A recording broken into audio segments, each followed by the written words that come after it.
At my daughter's graduation dinner, Mom knocked my plate to the floor and said, "Food is for guests, not family parasites." My brother laughed while Dad looked away. I took one photo, put my daughter behind me, and said, "Good, now everyone gets to see this." By night, Mom was begging me to hide it, but relatives were already calling. "Food is for guests," my mother said, "not family parasites." She said it clearly, not under her breath, not in passing. She pushed her chair back slightly for leverage, and she reached across and knocked my plate to the floor with the back of her hand, and she set it to the table while she did it 14 people at a graduation dinner at Harborview Grill. White tablecloths, candles. The kind of restaurant where Zoe had made a reservation 2 months in advance because she wanted it to be nice. The sound of ceramic hitting tile is specific. It does not break cleanly. It shatters into 4 or 5 large pieces and a scatter of smaller ones. And the sound carries in a restaurant the way only a few sounds carry, sharp, final, impossible to pretend you did not hear. Every conversation at that table stopped. Theo laughed. Not loudly, a short exhale, controlled, the kind of laugh that allows the person laughing to later say they were not laughing. My father Hugh looked at his water glass. His hand was around it, but he was not drinking. He was just holding it, looking at it, doing the specific thing people do when they have decided the glass is more important than what is happening in front of them. My brother's wife Yolanda looked at her plate. I looked at my daughter Zoe. She was 18 years old, and she had just graduated, and she was sitting to my left in the dress she had picked out 3 weeks ago, dark green, cap sleeves. The one she had sent me a photo of with the caption, "Dad, is this too much?" I had told her it was exactly right. She was looking at the plate on the floor, and her jaw was set in the way jaws set when a person is deciding whether to cry. I picked up my phone. I took one photo, not of the plate at the table. My mother standing, my father looking away. Theo, with his hand over his mouth. 14 witnesses. The broken ceramic just visible at the bottom of the frame. I set the phone on the table, screen facing up. "Good," I said. "Now everyone gets to see this." I stood. I put my hand on Zoe's shoulder. "Come on," I said. She stood. We walked out of Harborview Grill together, through the front door, into the parking lot, where the evening air smelled like salt, and the harbor was 40 feet away, and the sounds of the restaurant faded behind us. Zoe said, "Dad." "I know," I said. She did that in front of everyone. "I know," I said. "I have a photo."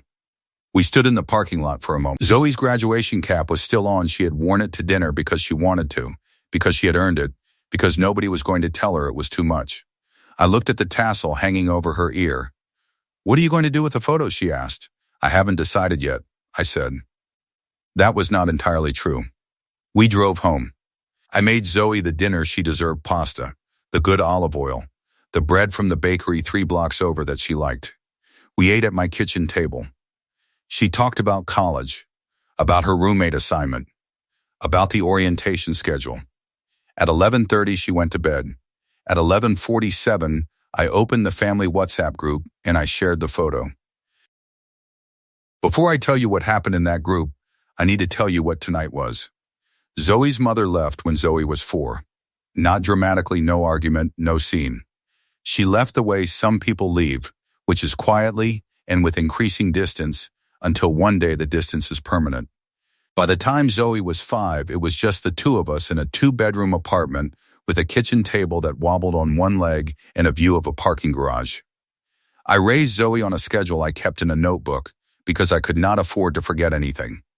Doctor appointments, school plays, soccer practice, parent-teacher nights, science fairs. The week she had mono and could not keep food down, and I slept on the floor of her room for 3 nights because she was scared. Every milestone, every form, every permission slip. My parents came to one school event in 14 years. One, Zoe's 5th grade science fair, because it was also a cousin's birthday party that happened to be nearby, and they stopped in for 20 minutes. My brother Theo had 3 kids. My parents went to every soccer game, every piano recital, every school play. My mother kept a calendar of their events on her refrigerator. I had seen it. It had Theo's children's names in different colors. Zoe's graduation ceremony was last Saturday. I sat in the third row. I had bought a ticket 6 months early to get that seat, the kind of planning that becomes automatic when you are the only person in a child's life who will do it if you do not. I pressed my palms flat on my thighs when they called her name. She walked across the stage in the green dress and the cap with the tassel, and she found me in the third row with her eyes and smiled in a way that had nothing performed about it. I thought about the wobbling kitchen table, the parking garage view, the notebook schedule with 3 colors of ink, the 3 nights on her floor with a pillow from the couch, and the specific sound of her breathing when she was finally asleep. I thought about the 4th grade science project we built on a Sunday in February, the one about water filtration, the one she presented with her hands shaking and came home with a second-place ribbon she carried for 2 weeks before she let me hang it on her wall. I thought about the driving lessons, the college essays, the Saturday mornings at the kitchen table with her laptop and my coffee, and the particular quiet of a house where 2 people are both working on different things. 14 years of that. My parents came to the graduation dinner, not the ceremony. When I had mentioned the ceremony time to my mother 3 weeks ago, she had said the drive was long and parking was difficult. I had not said anything in response because I had understood by that point that some absences are not accidents. The dinner had been Zoe's idea. She had wanted one family dinner. She had made the reservation herself, chosen the restaurant herself, and sent the invitation to 18 people. 14 showed up. I had not told her what I suspected, that my mother's attendance at her milestones was transactional, that the invitation to a restaurant where she could perform grandparent was different from the invitation to sit in a gymnasium and actually watch. I did not tell her because she was 18, and she wanted one family dinner, and that was a reasonable thing to want. The plate was on the floor by 7:43. Let me tell you about the photo. I had opened the camera in video mode, first a habit from work, where I often capture brief clips for social media documentation before switching to stills. I shot 9 seconds of video before I took the photo. I had not planned it. It was automatic. The 9-second video had my mother's voice on it, clear, unhurried, saying what she said. I had not yet told anyone about the video. My family thinks I work in marketing. This is what happens when you tell people you work in communications and they stop listening after the first word. My mother had described my job to relatives as something with advertising. My father had said once that I made brochures. Theo had introduced me at a party 3 years ago as the one who does social media stuff.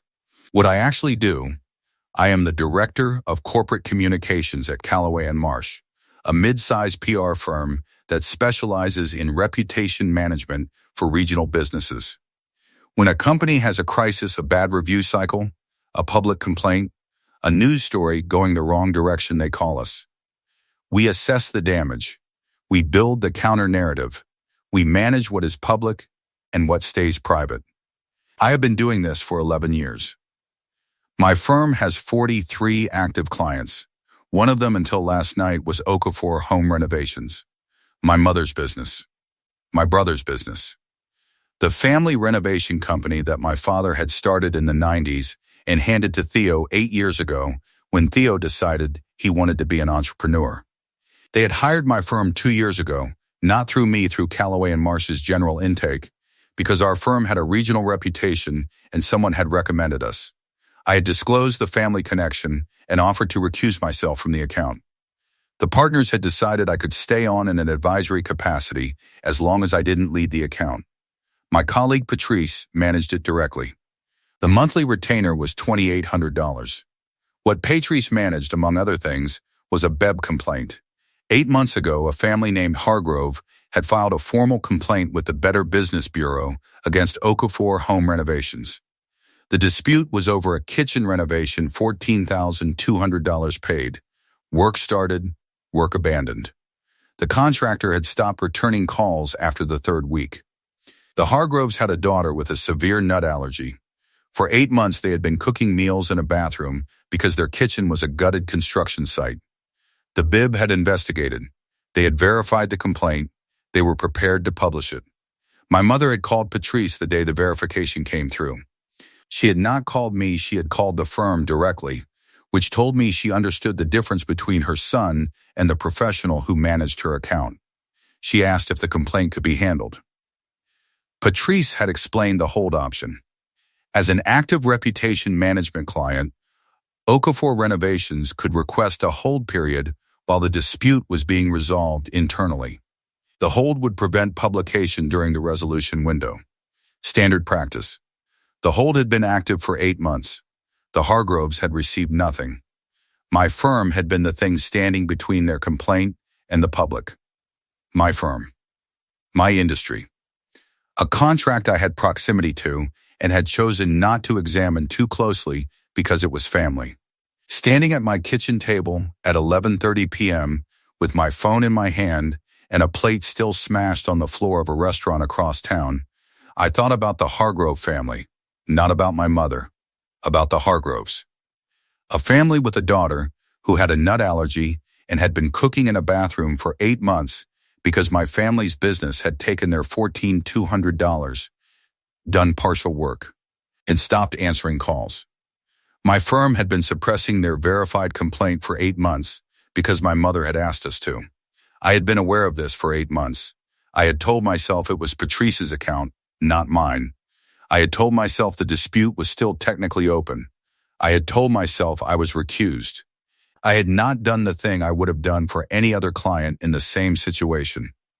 I had given my family's business a protection I would never have extended to a stranger. And a family with nowhere to cook had paid for that decision every day for 8 months. That was the thing that moved first, not the plate, not the word parasite, the Hargroves. I examined the client file closely for the first time. When a client account is terminated, all active holds are released automatically. Section 14, Clause 3. I had invoked that clause before when clients refused to resolve verified complaints, when the underlying issue was legitimate and the hold was protecting the wrong party. This hold was protecting the wrong party. It had been doing that for 8 months while I looked the other way. I typed Patrice's name in the email client. There is a reason the plate landed on the floor at a graduation dinner and not somewhere else. Patterns do not start with the worst thing.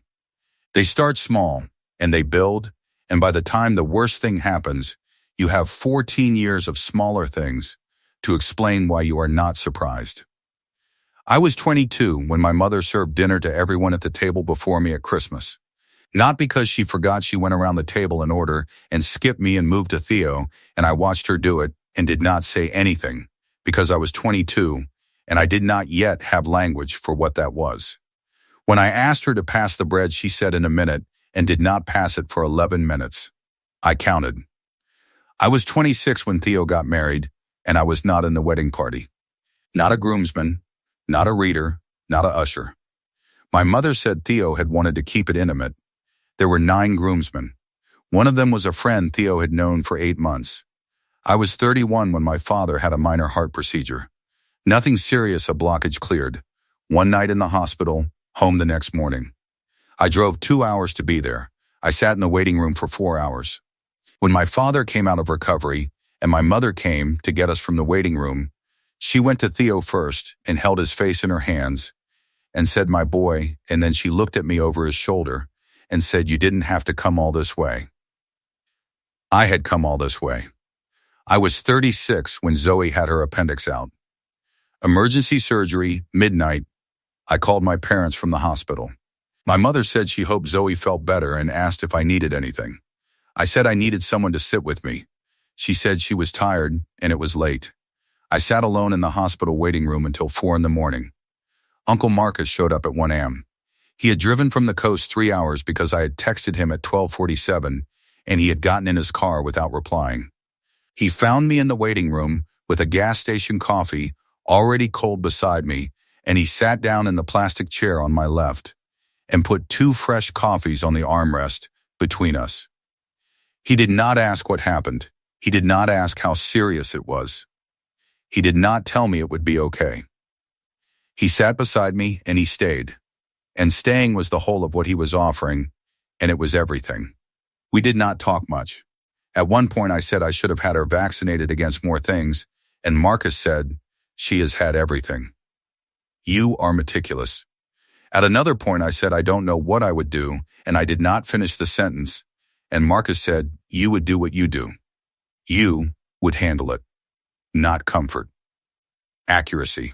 When the surgeon came out at 3:58 a.m. and said Zoe was fine, and the appendix was out, and she was asking for her father, Marcus let out a long, slow breath beside me. Then he squeezed my shoulder once firm, brief, and said, go see your daughter, and I went. When I looked back from the hallway, he was still sitting in the plastic chair, both hands on his knees, facing forward. He looked like a man who had done the thing he came to do and was in no hurry to go anywhere. That was 3 years ago. I had not told my parents I had called Marcus instead of them. I had not needed to explain it. It had simply been the correct decision. He was at the graduation dinner tonight. Far end of the table, cloth napkin in his lap, water glass untouched. When the plate fell, I looked at him immediately, the way you look at the one person in a room whose reaction you trust. His face was not surprised. It was the expression of a man who has been watching something build for a long time and has just seen it reach the place he knew it was going. He did not laugh. He did not look at his glass. He looked at me and held the look until I nodded. Then he put his napkin on the table, folded, and stood up. He waited at the edge of the room while Zoe and I walked out.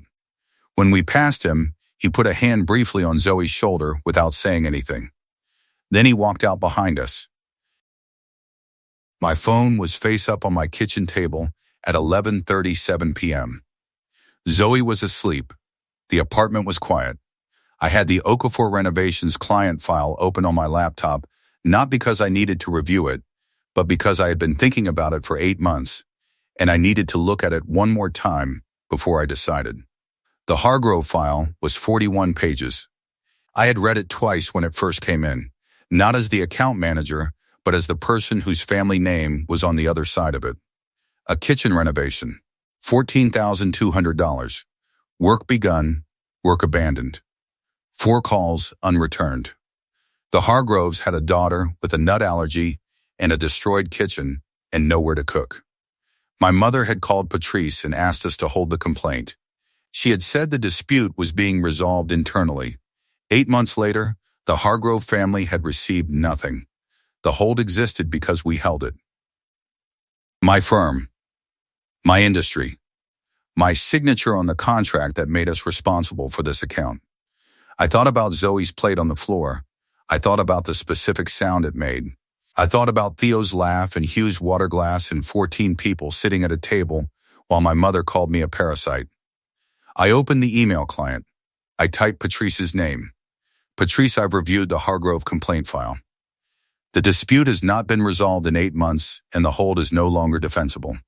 Please initiate termination of the Okafor Renovations account per standard protocol.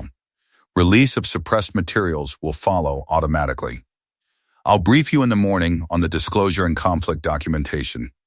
D. I sent it at 11:41. I want to be clear about what that email was. It was not revenge. It was the decision I should have made 6 months ago when I first understood that the Hargrove complaint was legitimate and unresolved. The only reason I had not made it sooner was that the client was my family. That is not a professional reason. That is a personal one. And I had been letting a personal reason protect an active harm to a family with a daughter who had a nut allergy and no working kitchen. Under our standard contract, account termination triggers automatic release of all suppressed materials within 1 business day. The BEB complaint would go live when the regional office opened at 9 a.m. The Hargroves would have their complaint published. 8 months late, but published. I opened the family WhatsApp group. 47 members. The group photo was from a Thanksgiving 3 years ago, everyone smiling, my mother in the center, me at the far left edge of the frame. I posted the photo from dinner. No caption, just the image. I watched the screen. First read receipt at 11:49, Auntie Gloria. Then Cousin Bernard. Then Cousin Tamara. Then 4 more. At 11:52, My mother sent me a private message. Please delete that before your aunties see it. I will explain everything, just please. At 11:53, that same message appeared in the family group. She had typed it in the wrong chat window. She had been typing fast.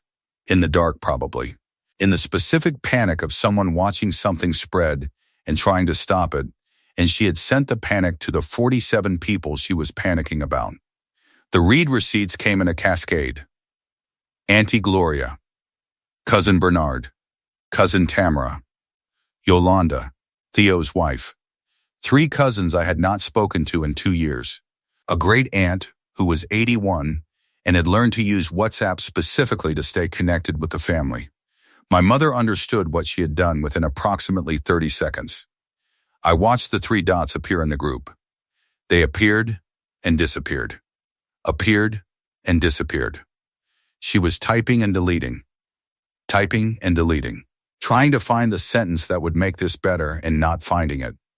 What she finally sent, "This is being taken out of context. It was an accident at dinner, and Damien is upset, but we are working through it as a family." Cousin Tamara replied, "Iris, what exactly was the accident?" Auntie Gloria, "What does the photo show?" My great aunt, who asked only the question that mattered, "Did you knock his plate on the floor at that child's graduation dinner?" No reply from my mother for 7 minutes. Then, at 12:03, "I think we should discuss this privately." Uncle Marcus had left the group at 12:01. No message, no explanation.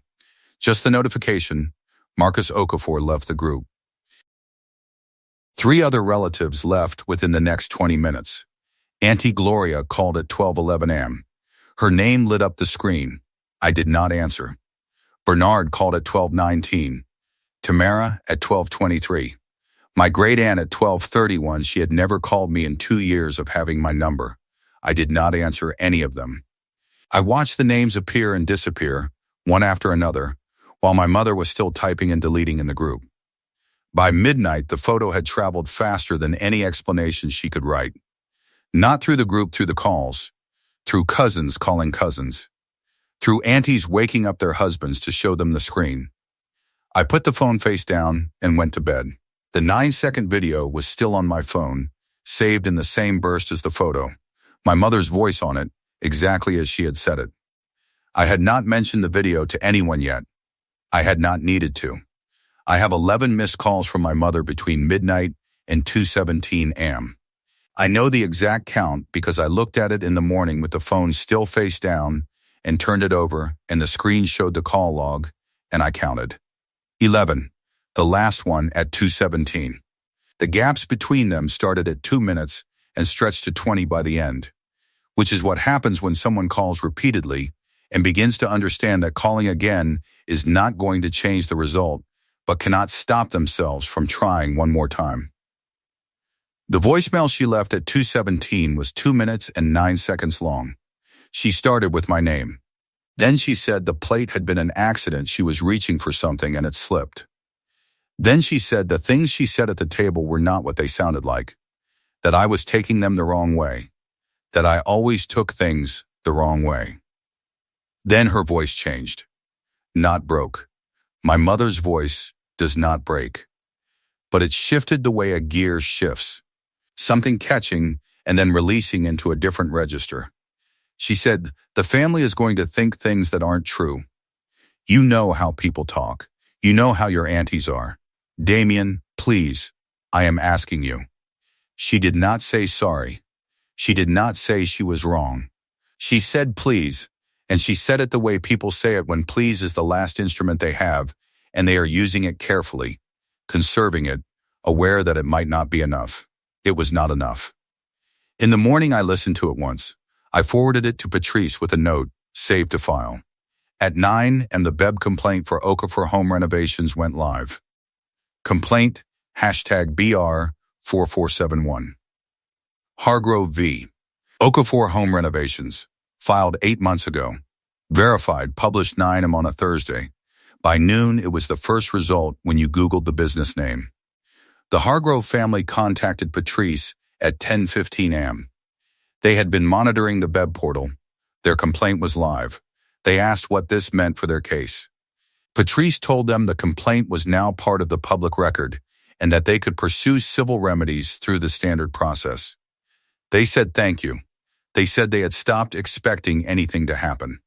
Patrice forwarded me the email with one line, "This is why we have that clause." The Hargrove complaint was 4 pages. It included a photograph of the unfinished kitchen, a log of the 4 unreturned phone calls, a copy of the paid invoice, and a statement from the family describing what it had cost them to cook meals in a bathroom for 8 months while waiting for resolution. At 2:15 p.m., Meridian Realty sent an email to Theo's business address. I know this because Theo forwarded it to me at 2:47, with no message, just the email, as if showing it to me would change something. Dear Mr. Okafor, we have reviewed recent public filings regarding Okafor home renovations and will be pausing our commercial renovation contract pending further review. The contract value of $47,000 will remain in escrow during this period. We appreciate your understanding. At 4 p.m., Doral Construction called Theo directly. The call lasted 6 minutes. Doral's $31,000 contract was frozen pending the BEB review. 2 commercial contracts, $78,000, in one afternoon. Friday morning, 8:51 a.m. Theo came to my office. Not to my apartment, to Callaway & Marsh, the firm where I work, on the 14th floor of the Meridian building downtown. He came to the lobby with its glass reception desk and its framed client testimonials on the wall, and Patrice at the front, who had been managing his family's account for 2 years and who recognized him immediately. He did not ask for me by title. He said my first name to Patrice at the front desk, the way you say someone's name when you expect that to be enough. He was in a work shirt, the kind with the Okafor Renovations logo on the chest. His arms were at his sides. Patrice texted me upstairs, "Your brother is in the lobby. He looks like he came here to say something." I looked at the text. I set my phone face down. I did not go down. Patrice is not a confrontational person. She is meticulous and she is professional, and in 6 years of working together, she has handled situations I would not have managed as gracefully. She did not call security. She did not ask Theo to leave. She offered him water, which he declined, and then she returned to her work and let him stand. He stood for 6 minutes. Then he sat in one of the lobby chairs, the ones by the window that look out over the street. He sat with his elbows on his knees. He looked at his phone. He put it away. He looked at the elevator. He sat for 11 more minutes. Then he stood. He went to Patrice's desk. He said, in a voice she described later as flat, "Tell him this isn't over." Patrice said, in the voice she used for difficult moments, which was the same as her regular voice, "I'll let him know you stopped by." Theo walked out through the glass doors. Patrice watched him go to the parking lot, get into his truck, the one with the Okafor Renovations decal on the door, and sit there for 3 minutes without starting the engine. Then he drove away. She typed all of it up. Date, time, exact words, vehicle description. She saved it to the file she had started the night I sent the termination email. She sent it to me with a note, just in case. I was on the 14th floor watching the lobby camera on my second monitor. Theo in the chair. Theo at the desk. Theo at the glass door. Theo's truck in the lot. Theo gone. I forwarded Patrice's note to our legal contact. Then I went back to work. Theo had a contractor named Dale who had been sending him residential referrals for 8 years. Not a formal arrangement, just the relationship that gets built when you do good work and someone keeps noticing. Dale had referred, by Theo's own estimate at a family dinner 2 years ago, somewhere around 40% of their residential business over that period. Dale called on Friday. I know what was said because Marcus told me. Dale had mentioned the call to his cousin at church that Sunday, the specific way bad news moves in a community when the people involved have been known quantities for 30 years. Dale had said, "I can't keep sending you jobs when people are Googling the business name and seeing a BEB complaint. I'm sorry, man. You know how much I respect what you built. I've sent you 40-something families over 8 years. But I've got my own name out there." The call was 4 minutes and 11 seconds. Theo had not argued. He had said I understand twice and okay once, and then the call had ended. When he walked out to the parking lot after, Marcus's cousin, who had a small landscaping job next door, watched him from across the lot. Theo had not driven anywhere. He had gotten into the work van, the one with the logo on the side and the ladder rack on the roof that he had bought 4 years ago when the business was expanding, and he had sat in the driver's seat with the windows up in August heat and not moved. 22 minutes. No calls made. No calls received. When he went back inside, the office door closed and did not open for 2 hours. That afternoon, Okafor Home Renovations posted on Facebook. I saw it because cousin Tamara screenshot it and sent it to the family group with no caption. We are temporarily pausing new project intake to focus on delivering excellence to our current clients. Thank you for your continued trust and loyalty. Comments were turned off on the post. 13 people had already left reactions before comments closed. 3 of them were prayer hands emojis. The rest were question marks. Marcus called me on Saturday morning. He called at 7:30, which is when he always calls. He wakes early. He has for as long as I can remember. And he calls people he is thinking about in the morning when the thinking is clearest. I was at that dinner, he said. I know. I want you to know I saw everything. From where I was sitting, I saw your mother reach across that table deliberately. I saw Theo's face when she did it. I saw your father look at his glass. He was quiet for a moment. I want you to know someone saw it. I said, thank you. You remember when Zoe had her appendix out? He said, 3 years ago. You texted me at 12:47 a.m. You said, hospital, appendix, not sure yet. I remember. I was asleep, he said. I woke up and read it, and I got in my car. I did not think about it. I just got in the car. He paused. I want you to know that was not a sacrifice. That was just what you do when someone texts you that at 12:47 and you love them. I held the phone. She's going to college, he said. In 6 weeks. She's going to be fine, he said. She has the right thing in her, I can see it. You put it there. He did not say anything after that. We stayed on the phone for another 4 minutes without talking, which is something Marcus and I have been able to do since I was 26 years old, and he drove 3 hours to sit in a parking lot with me after my first serious relationship ended, and we sat on the hood of his car and did not say much. After 4 minutes, he said okay, and I said okay, and we hung up. My mother came to my apartment on a Sunday. She rang the bell at 11 a.m. I was in the kitchen. I did not answer. She rang twice more. Then I heard her on the steps not leaving, just standing. Then the particular sound of paper on a doormat. I waited 10 minutes after I heard her footsteps go down the stairs. Then I opened the door. A letter. Envelope, my name on the front in her handwriting, careful cursive. The handwriting she used for cards. The handwriting she saved for things that were supposed to matter. I brought it inside. She had written 4 paragraphs on her good stationery, the cream paper, with the faint floral watermarks she used for birthday cards and thank you notes. The paper that announced its own importance before you read a single word. The first 3 paragraphs were apology-shaped. She was sorry for how the dinner had gone. She had not meant for the evening to be upsetting. She had been under considerable stress. She hoped I could find it in myself to understand how much pressure the family had been carrying lately. The language was careful, every sentence built to be technically regretful while naming nothing specifically. How the dinner went, not what I did. Considerable stress, not why. 4 sentences of apology that apologized for nothing. The 4th paragraph was different.